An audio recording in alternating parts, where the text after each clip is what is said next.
नोरमा group, जो सोचता है वो करता है। आपके अपने सपनों का आशियाना। नमस्कार, मैं विकास सिंह और आप देख रहे हैं भारत लाइव। देखिए, बिहार दावेदार चौकीदार की मुश्किलें जो है वो लगातार बढ़ते जा रही थी।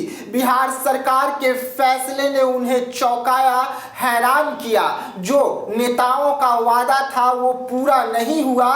वैसे में चौकीदार समाज ने बड़ा एक्शन ले लिया है और चौकीदार समाज जो है वो पासवान समाज के स्वर्गीय रामविलास पासवान जी के भाई पशुपति पारस के दरबार में पहुंच गए हैं और वहां पर जाने के बाद मुलाकातें हुई है पशुपति पारस से।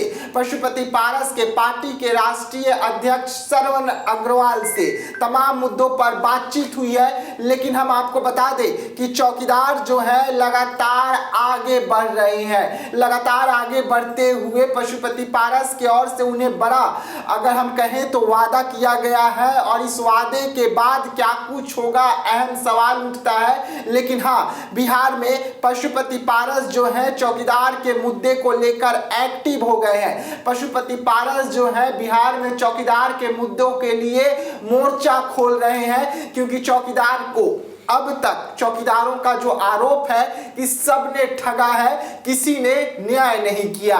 चौकीदार जब अनशन पर बैठे हुए थे तो वहां पर अरुण भारती का पहुंचना, जूस पिलाना और वादा करके चले आना, अनशन समाप्त करवा देना। उसके बाद जब चौकीदार सड़कों पर उतरे तो बिहार सरकार की पुलिस जो है उन्हें सचिवालय ले जाती है, वहां पर अधिकारियों से मुलाकात करवाती है, पर वहां से भी कुछ खबर निकलकर सामने नहीं आता है। वैसे में चौकीदार चिंतित थे। एक आखिरी उम्मीद थी कि बिहार सरकार जो शीतकालीन सत्र लाने वाली है उसमें चौकीदारों का मुद्दा पर कोई बड़ा फैसला हो सकता है। लेकिन क्या होता है, विधायक जी इस मुद्दे को उठाते तो हैं पर 1 मिनट के अंदर अपनी बातों को खत्म कर लेते हैं और खत्म करके बैठ जाते हैं, पर सरकार सोई हुई रहती है। दोबारा इस बात पर पूरे विधानसभा सत्र में बात नहीं होती है। लेकिन इसका मलाल चौकीदारों को है, क्योंकि चौकीदार लगातार हर नेताओं से संपर्क साध रहे थे। बीजेपी से संपर्क साध रहे थे, महागठबंधन से संपर्क साधे थे, चिराग पासवान से संपर्क साधे थे, नीतीश कुमार से संपर्क साधे थे। उम्मीद थी कि कोई नेता तो पुरजोर तरीके से इस बात को विधानसभा में रखेगा। लेकिन जब उम्मीद टूटा तो आखिरी उम्मीद पशुपति पारस बचे हैं। अब पशुपति पारस जो है बड़ा आंदोलन की तैयारी कर रहे हैं और डेट फिक्स कर रहे हैं कि वो कौन सी तारीख होगी जब पटना में चौकीदारों का महाधरना प्रदर्शन फिर से होगा। न्यू बिहार सरकार की हिलाई जाएगी और इसको लेकर अब पशुपति पारस की पार्टी यानी कि राष्ट्रीय लोक जनशक्ति पार्टी जो है वो पूरी तरीके से कूद गई है। श्रवण अग्रवाल जो राष्ट्रीय प्रवक्ता है वो मोर्चा खोल के रखे हुए हैं बिहार सरकार के खिलाफ। लगातार बिहार सरकार पर चौकीदार के मुद्दे को लेकर कटाक्ष कर रहे हैं, निशाना साध रहे हैं। वैसे में सवाल उठ रहा है कि अब और आगे क्या कुछ होगा। चौकीदार इंतजार कर रहे हैं, सामने 2025 का चुनाव है। वैसे में चौकीदारों ने ये साफ कर दिया है कि अगर हमारी मांग जल्द से जल्द पूरी नहीं होती है तो जो विधायक है, जो सरकार है, वो हमारे दरवाजे तक भी वोट के लिए ना आए, क्योंकि हमें जब खाली हाथ भेजा गया तो हम भी वैसे लोगों को खाली हाथ भेजेंगे। वैसे में बड़ा सवाल उठ रहा है कि क्या 2025 विधानसभा चुनाव में चिराग पासवान के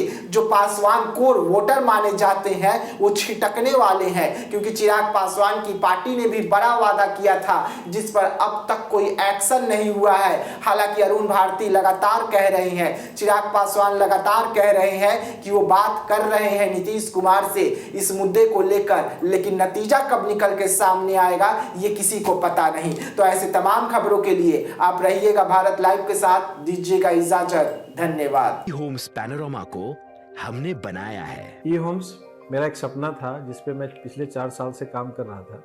हमने जो बनाया है वो सबने है माना। ई होम्स पैनोरामा में हो आपका भी आशियाना। और फाइनली हमने 2021 में इस प्रोजेक्ट को लॉन्च किया। बहुत लोग अप्रिशिएट कर रहे हैं कि पूर्णिया जैसे शहर में बिहार के, एक तो बिहार की बात करें, उसमें भी पूर्णिया जैसे छोटे जगह में इस तरह का लाइफस्टाइल देना, ये सुन के हम लोगों को बहुत अच्छा लगता है। ई होम्स में हमने कुछ और भी किया है, जैसे हम जिस जगह में रह रहे हैं हमारे फैमिली सिक्योर हो, उनको सिक्योरिटी का ध्यान में रखा है। आपकी सुविधा और सुरक्षा आपके लिए खास है, ये आपका विश्वास है। इसमें आर्टिफिशियल इंटेलिजेंस का 7 लेयर सिक्योरिटी का हमने इस्तेमाल किया है। लस ग्रीन कैंपस को बनाया है, यदि हमारा बाउंड्री वाल है तो वो वर्टिकल गार्डन है। ये जितनी भी फैसिलिटी होता है एक इंटरनेशनल टाउनशिप में, ई होम्स है, ये हम लोग विश्वास नहीं कर पा रहे हैं। जो भी हमारे मित्र दोस्त या जो भी हमारे बाहर के बाहर आते हैं, तो हम लोगों को बहुत अच्छा सुनने को मिलता है और बहुत अच्छा क्रेडिट मिल रहा है। वो सारा हमने सिर्फ एक बिल्डिंग नहीं बनाया, हमें एक बहुत अच्छा लाइफस्टाइल दिया ई होम्स में, और मेरा एक सपना था जिसको मैं आज फुलफिल होते हुए देख पा रहा हूँ। ये आपका आवास है। ई होम्स पैनोरामा में अब आपका निवास है। E Homes Panorama, luxurious lifestyle redefined. Panorama group, जो सोचता है वो करता है। अगर ये वीडियो पसंद आई और वह बिहार के राजनीति और बिहारियत से सरोकार रखेनी तो सब्सक्राइब बटन दबा के चैनल के सब्सक्राइब कर ली। ओजे एगो घंटी बा, ओकरा बटन दबा देला से कुल सटीक और मारक खबर रुआ मुफ्त में मिल जाई। अगर रुआ पत्रकारिता के हमनी के नया प्रयोग में सहयोग कर चाहतानी तो ज्वाइन बटन दबा दी। पेटीएम नंबर नोट कर ली 938681